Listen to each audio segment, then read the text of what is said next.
विनयभंग करणाऱ्या मवाली गुंडाला जाब विचारणाऱ्या महिला कर्मचाऱ्याला गुंडानं रुग्णालयाच्या आवारातच बेल्टनं मारहाण केल्याची घटना परभणीतल्या गंगाखेडमध्ये घडली आहे। या प्रकरणी चौकशीचे आदेश गृहमंत्री आर पाटील यांनी पोलीस अधीक्षकांना दिले आहेत। गृहमंत्र्यांच्या आदेशानंतर तरी मोकाट फिरणाऱ्या या गुंडाला अटक होणार की नाही हा सवालच आहे।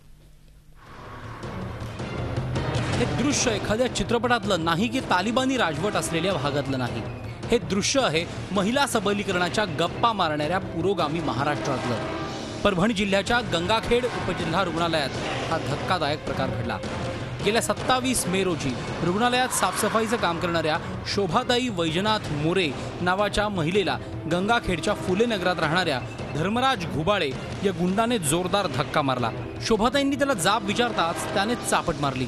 प्रत्युत्तरादाखल शोभाताईंनीही धर्मराजच्या कानशिला पेटवून दिली। त्यामुळे चिडलेल्या धर्मराजनं कमरेचा पट्टा काढला आणि शोभाताईंना बेदम मारहाण करायला सुरुवात केली। हा मारहाणीचा प्रकार सुरू असताना तिथे उपस्थित सुरक्षा रक्षकांनी निव्वळ बघ्याची भूमिका घेतली। अखेर मेडिकल ऑफिसर शोभा काबरा तिथे आल्यानंतर एका खाजगी रुग्णवाहिका चालकानं शोभाताईंची कशीबशी सुटका केली। या प्रकारानं संपूर्ण रुग्णालयात दहशत पसरली। अशा गुंड प्रवृत्तीच्या लोकांचा नेहमीच त्रास सहन करावा लागतो। त्याबाबत पोलिसांकडे तक्रार करूनही काही उपयोग होत नाही अशी व्यथा कर्मचाऱ्यांनी मांडली आहे। मारलं मला घरचे माणसं म्हणते की तुला गड्यानं कसं मारलं, कसं हे केलं, तू कसे सांगते। मला लाज वाटली म्हणून मी घरी झोपून राहिले एक दिवसभर। मला सांगितलंच नाही मी। मला आणखी तिची भीती वाटायला की ते मारीन मला म्हणून हे देर भाई आहेत मान कशाला त्याच्यात आवडत देऊ असं कोणी बी सांगायला की लय अगोदर आहे ते लय अगोदर आहे म्हणून मी भेन त्याच्या असं कोणाला म्हणलं बी नाही, कोणाला सांगितलंही नाही, कोणाला काहीच केलं नाही। म्हणून बाहेर येताना एका मुलानं एंट्री केली। एंट्री केल्यानंतर त्या मुलाने त्यांना धक्का दिला। तर त्या म्हटल्या की तुम्ही धक्का का दिला, यावरनं त्यांना लगेच मारहाण सुरू केली। आणि मारहाण स्वतः ह्याने नाही, हाताने नाही तर बेल्ट, कमरेचा बेल्ट काढून बेल्टनं त्यांनी मारहाण केली। तिथं सोडवलं गेलं। सोडवल्यानंतर ते इकडे आल्यानंतर आम्ही FRI पोलीस स्टेशनला फोन केला। पोलीस स्टेशनला फोन करून पोलीस फौज मागवले आणि त्याच्यानंतर FRI दाखल केली। मुलं बाहेरून येतात, असंच काही दारू पिऊन येणारी मुलं वगैरे असतात आणि रात्री ते थोडं त्रास देतात मुलींना। सलाईनच लावा, हेच करा, तेच करा, हे नाही केलं तर असं काय करणार, तसं काय करणार।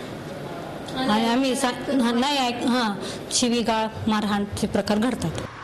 या प्रकरणी गंगाखेड पोलीस ठाण्यात गुन्हा नोंदवण्यात आलाय, पण पोलीस कारवाई करण्यात फारसे गंभीर दिसत नाहीत। घटना घडून 4 दिवस उलटले तरी या मारहाण करणाऱ्या गुंडाला पोलिसांनी अजूनही अटक केलेली नाही। हा गुंड एका राजकीय पक्षाचा कार्यकर्ता असल्यानं पोलीस दुर्लक्ष करत असल्याचं बोललं जात आहे। आरोपी बोबाळे याने त्यांना धक्का देऊन, वाईट हेतूने धक्का देऊन त्यांच्यावरून झोंबाधमी केली आणि अश्लील भाषेत शिवीगाळ केली आणि त्यावरून त्याच्याविरुद्ध त्यांनी इथं फिर्याद दिल्यामुळे त्यांना मेडिकल मेमो वगैरे देऊन त्यांच्या फिर्यादीवरून सनी आरोपीच्या विरुद्ध 354, 294, 323 प्रमाणे गुन्हा दाखल केलेला आहे। आणि ही घटना घडल्यानंतर आरोपी तिथून फरार झालेला आहे। तो फुलेनगरमध्ये आहे। त्याच्या अटकेसाठी 2 टीम तयार करून पाठवलेले आहे। झी मीडियानं या धक्कादायक प्रकाराचा पाठपुरावा केल्यानंतर अखेर सरकारला जाग आली आहे। गृहमंत्री आर पाटील यांनी या प्रकरणाची चौकशी करण्याचे आदेश परभणीच्या पोलीस अधीक्षकांना दिले आहेत।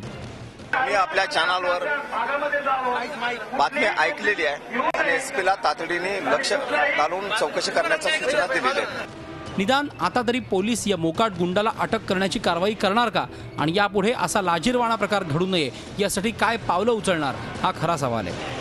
कल्पना मुंदडासह bureau report, Zee media, Gangakhed. Zee 24 तास रहा एक पाऊल पुढे।